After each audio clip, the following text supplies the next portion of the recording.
বলো। এখন উঠানে বৃদ্ধ বাবা বসে আছে, ওই যার ভক্তি থাকলে সব হবে। সেই ব্যক্তি ঘর থেকে বেরোতে গিয়ে বাবার পায়ে পা লেগে গেছে, কোনো নমস্কার নাই, কোনো প্রণাম নাই, বেরিয়ে চলে যাচ্ছে। বাবা বলছে, হ্যাঁ রে হতচ্ছাড়া, তোকে লেখাপড়া শিখালাম, তুই নাকি ভাগবত গীতা গীতা পড়িস, তা বাবার পায়ে পা লেগে গেলে তো নমস্কার করার লাগে না? বলে ভক্তি থাকলে সব হবে। ওসব নাম করার লাগে? আমার যদি ভক্তি থাকে সব হয়ে যাবে। এবার কি জবাব দিবি? বাবা তখন বলছেন, ওই জন্য তুই এত ভাগবত পড়িস, খাঁটি কথা শুনেছিস, খাঁটি কথা। বাস বাপ বেঁচে আছে, এ ছেলে বাবা হলো, এ ছেলে বাবা হলো।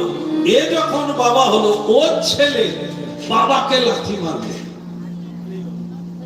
সে কেঁদে পাড়া জাগালো, আমার ছেলের কাণ্ড দেখেছো, বাবাকে লাথি মারলো।